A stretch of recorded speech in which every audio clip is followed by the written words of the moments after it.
بسم اللہ الرحمن الرحیم۔ السلام علیکم ورحمۃ اللہ۔ پاکستان اور سعودی عرب کے معاہدے کو سامنے رکھتے ہوئے اسرائیل کے سب سے بڑے اخبار کے اندر ایک آرٹیکل چھپا ہے، سب سے بڑے اخبار کے اندر، اور وہ پورا آرٹیکل اگر آپ اس کو ڈیٹیل سے پڑھیں، اگر آپ اس کی پوری ڈیٹیل میں جائیں تو پورے آرٹیکل کے اندر فوکس جو کیا گیا ہے، سارا کا سارا فوکس جو کیا گیا ہے وہ صرف اور صرف کیا گیا ہے پاکستان اور سعودی عرب کے درمیان ہونے والی ڈیل کو۔ سارا فوکس اس بات کے اوپر ہے۔ ایک ایک دن کے ساتھ، ہر گزرتے دن کے ساتھ اب اسرائیل اس کے اوپر بات کر رہا ہے، اسرائیل کی جانب سے بات کی جا رہی ہے۔ اب آپ ذرا یہاں پر امیجن کریں، جتنا وہ آرٹیکل لکھا گیا ہے اس کے اندر ساری ڈیٹیل پاکستان اور سعودی عرب کے اور ان کے آرٹیکلز اندر جو بھی نکات ہے، پوائنٹس ہیں، ان کو بیان کر دیا گیا، ان کو اپنے سورسز سے انہوں نے ایکسپلین کر دیا ہے، پبلک کر دیا ہے۔ اب اس کے اندر اسرائیل نے جو بات اور پوائنٹ اٹھایا ہے اور میڈیا کے ذریعے سے یورپ کو، یورپین طاقتوں کو، امریکہ کو آگاہ کرنے کی، وارننگ دینے کی جو کوشش کی ہے کہ یہ معاہدہ جو ہے وہ کتنا خطرناک ہے اور اس معاہدے کو ہم نے ہر صورت میں ختم کرنا ہے، یہ اسرائیل اس آرٹیکل کے ذریعے، اس اخبار کے ذریعے، اس خبر کے ذریعے سے دنیا کو یہ بتانا چاہتا ہے کہ اس معاہدے کی وجہ سے ہمارا وجود خطرے میں پڑ گیا۔ اب مسئلہ کیا ہے؟ وہ یہ کہہ رہا ہے، اب آپ نے اس کو سمجھنا ہے، وہ یہ کہہ رہا ہے کہ اب جب اسرائیل کے خلاف ان لوگوں نے معاہدہ کر لیا ہے تو اسرائیل کو تباہ کرنے کے لیے، نہ صرف اسرائیل کو تباہ کرنے کے لیے بلکہ امریکہ کے جو بھی فوجی اڈے اس خطے کے اندر موجود ہیں ان کو تباہ کرنے کے لیے سعودی عرب کے اندر پاکستان اپنے نیوکلیئر میزائل ٹیکنالوجی والے ہتھیار لے کر آ رہا ہے، اور وہ آ رہے ہیں، حملہ کرنے جا رہے ہیں، اور یہ حملہ نہ صرف اسرائیل کے اوپر ہوگا بلکہ امریکہ کے جتنے بھی فوجی اڈے یہاں پر موجود ہیں، ہر ملک کے اندر تو اس کا فوجی اڈا موجود ہے، ہر ملک کے اندر، قطر کے اندر، سعودی عرب کے اندر، یو اے ای کے اندر، عمان کے اندر، کویت کے اندر، شام کے اندر، عراق کے اندر، لبنان کے اندر، یمن کے اندر، یعنی کوئی ملک ایسا نہیں ہے جہاں پر امریکہ کا فوجی اڈا موجود نہ۔ اس وجہ سے اسرائیل اب اس کو ایک نیا رنگ دے رہا ہے۔ اسرائیل اس کو یہ کہہ رہا ہے کہ یہ جو معاہدہ ہوا ہے یہ اصل میں معاہدہ اسرائیل کے خلاف، اسرائیل کے ساتھ ساتھ امریکہ کے خلاف بھی ہے، کیونکہ امریکہ کے تمام فوجی اڈے اب پاکستان کی رینج میں آ گئے ہیں اور پاکستان ان کے اوپر اب نیوکلیئر حملہ کرے گا،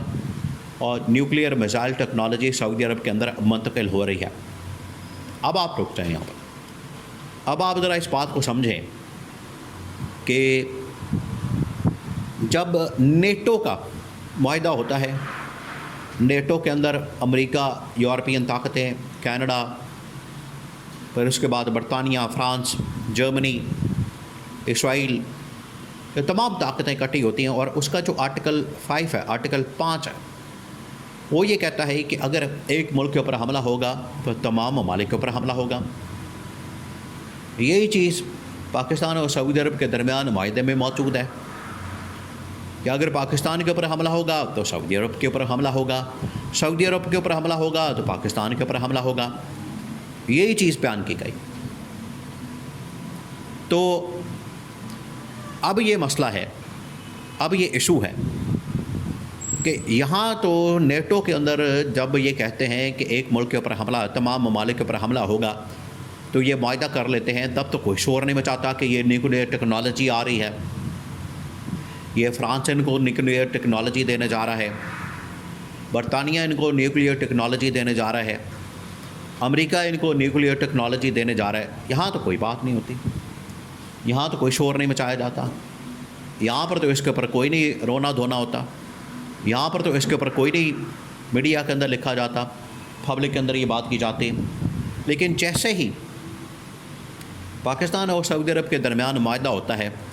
اس کے اوپر شور پڑ جاتا ہے کہ یہ دیکھیں، یہ تو نیوکلیئر معاہدہ ہو گیا، یہ نیوکلیئر میزائل آ رہے ہیں، یہ نیوکلیئر ڈیل ہو گئی ہے، اور یہ دنیا کو خطرے میں ڈال دیا ہے، دنیا کا وجود خطرے میں پڑ گیا ہے، یعنی اس طرح کی چیخ و پکار. اب ان کی چیخیں نکل رہی ہیں. اصل میں یہ جو معاہدہ ہوا ہے پاکستان اور سعودی عرب کے درمیان، یہ اصل میں ان کی چیخیں نکل رہی ہیں. ان کو یہ اندازہ ہو گیا ہے کہ پاکستان اور سعودی عرب دونوں مل کر کتنے طاقتور بن چکے ہیں، اور ان کی طاقت پورے عالم اسلام کی ایک طاقت بن جائے گی، اور یہ پورے عالم اسلام کو لیڈ کریں گے، اور پھر عالم اسلام کو یہاں سے کنٹرول کرنا، مینج کرنا بڑا مشکل ہو جائے گا. یہ ہے اصل ایشو. عمران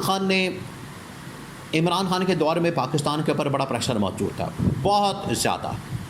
کہ آپ اسرائیل کو تسلیم کریں، اسرائیل کو مانیں، اسرائیل کو ریاست کے طور پر تسلیم کیا جائے. عمران خان کے اوپر بڑا پریشر تھا، لیکن عمران خان نے بتا دیا تھا کہ یہ ایک ناجائز ریاست ہے، یہ ایک انلیگل ریاست ہے، غیر قانونی غیر آئینی ریاست ہے. اگر آپ اس کے وجود کو تسلیم کریں گے، اس کو مانیں گے، ایکسیپٹ کریں گے، اگر آپ اس کو تسلیم کرتے ہیں تو پھر اس کا مطلب ہے کہ آپ نے اسرائیل کو یہ لائسنس دے دیا ہے کہ یہاں پر قتل عام کرتا پھرے، قتل و غارت کرتا پھرے، مار دھاڑ کرتا پھرے، بمباری کرتا پھرے، حملے کرتا پھرے، نیست و نابود کرتا پھرے. یہ پھر اس کو لائسنس مل جائے گا. اس وجہ سے عمران خان نے کہا تھا کہ ہم نے کسی صورت بھی اسرائیل کو تسلیم نہیں کرنا، اور اس کو تسلیم کرنے کا مطلب یہ ہوگا کہ آپ اپنی موت کے اوپر دستخط کرتے ہیں. یہ عمران خان نے کہا تھا. اور آج دیکھ لیں، آج جیسے ہی معاہدہ ہوا ہے تو اسرائیل کو موت پڑ گئی ہے، اسرائیل کو فکر پڑ گئی ہے، اسرائیل کو اس چیز کی ٹینشن بڑھ گئی ہے. اب اگر اس مسئلے کے اندر آتے ہیں، پڑھتے ہیں، تو پھر ہمیں یا تو لڑائی لڑنی پڑے گی سعودی عرب کے خلاف، پاکستان کے خلاف، اور اگر ہم لڑتے نہیں، اگر ہم ان کا خاتمہ نہیں کرتے، اگر یہ یہاں پر معاہدہ کر کے ہمارے اوپر چڑھائی کر دیتے ہیں، تو پھر یا تو ہم نہیں یا پھر یہ نہیں. یہ صورتحال پیدا ہوتی ہے. تو محمد بن سلمان نے اصل میں اس ویژن کو اپریشیٹ کیا. وہ جو ویژن، وہ جو سوچ، وہ جو اپروچ عمران خان نے دی تھی، عمران خان نے بتا دیا تھا کہ یہ اسرائیل کس طریقے سے عالمی دنیا کے لیے خطرہ بن جائے گا، اور آنے والے دنوں میں عرب ممالک کے لیے ایک بہت بڑی یہ تھریٹ ہوگی.